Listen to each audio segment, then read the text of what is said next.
Well guys, your favorite prophet is back. This is Prophet Eubert Angel, of course. And he's back with a vengeance. We can even influence the electorate to vote and tell them if you vote this side, you will die.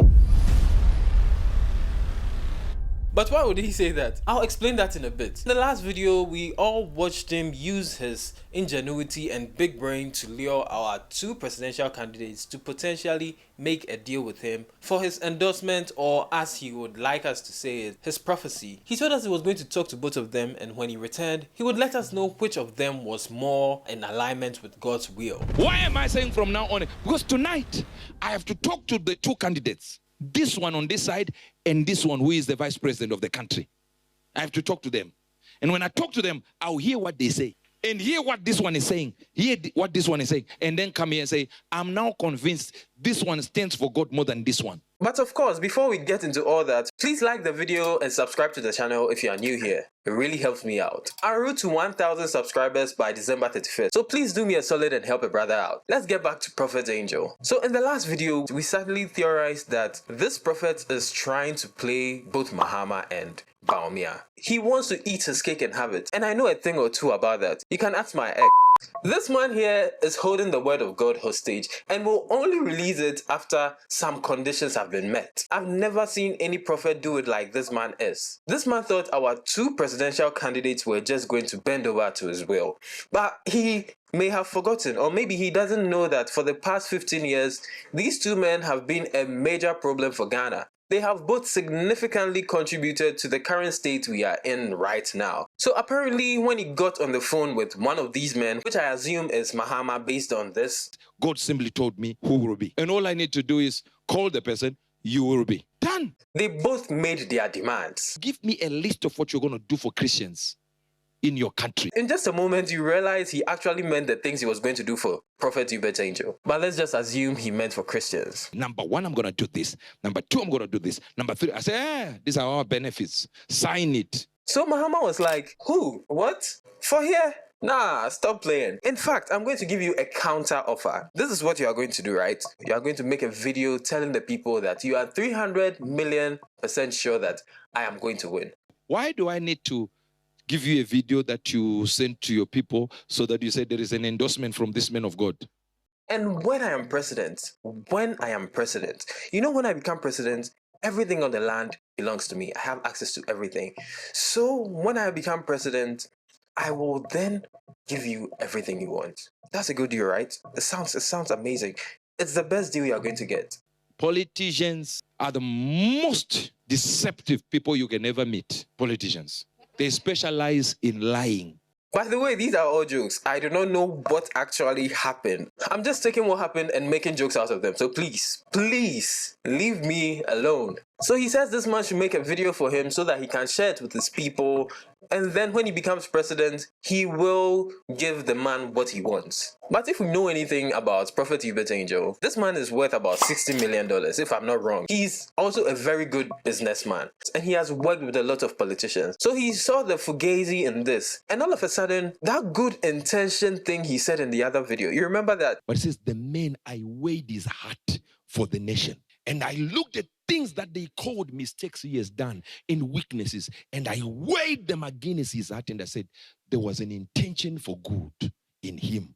He said God wanted Mahama because he was Christian and he had a good heart, which means he had good intentions. But for some reason, Prophet did not want to hold on to that good intention.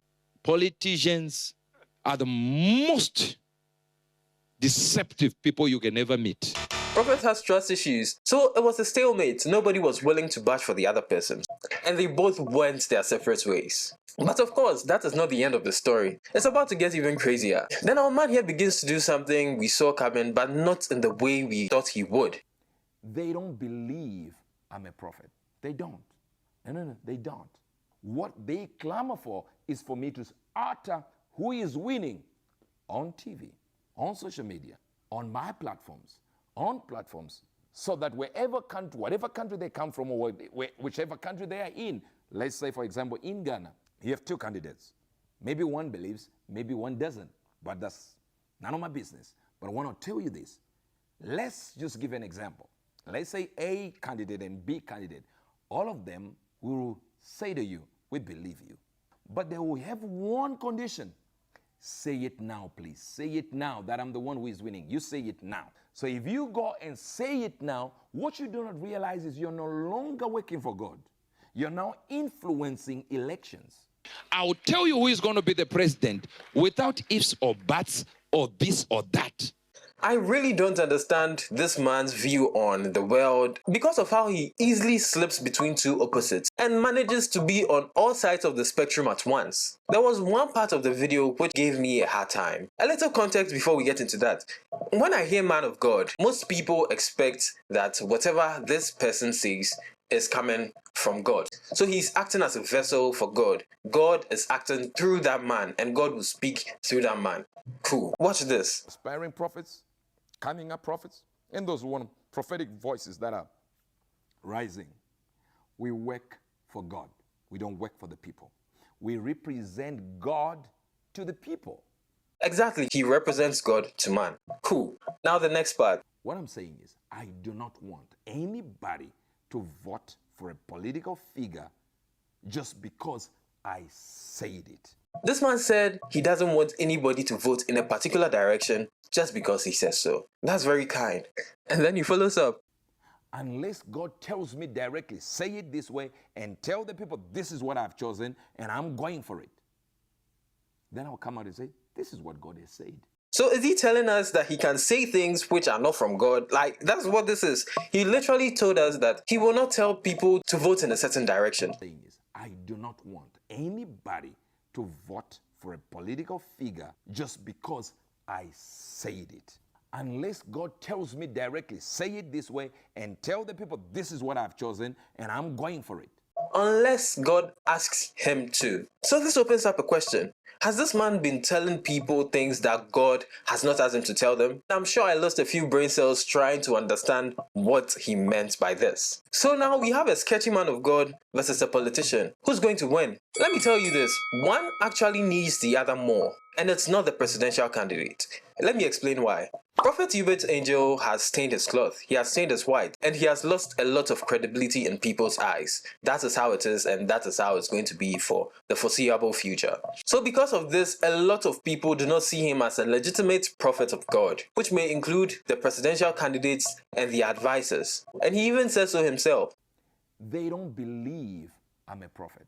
He has really lost his credibility as an uncorrupted man of God. But here's the thing, he still has some leverage. What leverage am I talking about? Well, his church is not empty. Clearly, there are still a lot of people around the world who believe in him for some reason. So he starts to list the things he could do if the presidential candidate signs the deal with him. I was looking at some elections somewhere, I believe it is House, whatever elections in America, where the votes were into hundreds. That's it. There was a difference for someone winning and someone losing. Now imagine if I go to Ghana now like I do all these countries and I fill up stadiums.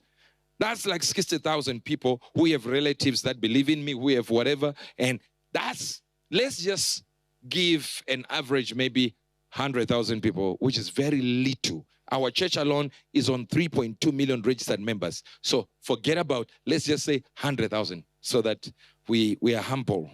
So this man is literally saying, I know I've made some mistakes in the past and you may not trust me, but I still have some followers. I still have about 60,000 to 100,000 people who may vote for you if you sign this deal. And as a bonus, I can even tell them this. And we can announce it. We can even influence the electorate to vote and tell them if you vote this side, you will die. If you vote this side, you'll be safe. If you do not vote for this guy, you're gone. Shouldn't this guy be in jail? I know he actually hasn't threatened people, but saying that if people go to the polling stations and express who they want to be their next leader, and that choice does not align with your interests, you are going to pray for God to kill them. Like, what are we doing, guys? And obviously, he didn't say it in that sequence, but it was in the same monologue. We know this. These politicians want every last vote they can get because this is a very crucial election and every vote counts. So if a politician sees that he could get 60,000 to 100,000 more voters, which I feel is exaggerated by the way, he will move hell to get it. But apparently not as far as bending to Eubert's angel's will. Because let's be honest, he is not the only prophet who is making these prophecies, and he is not the most credible prophet. So if you are going to make crazy demands, then I would just ignore you. And I'm sure my political opponent will also ignore you. We'll both just keep ignoring you and focus on those we already have and what we have already been doing.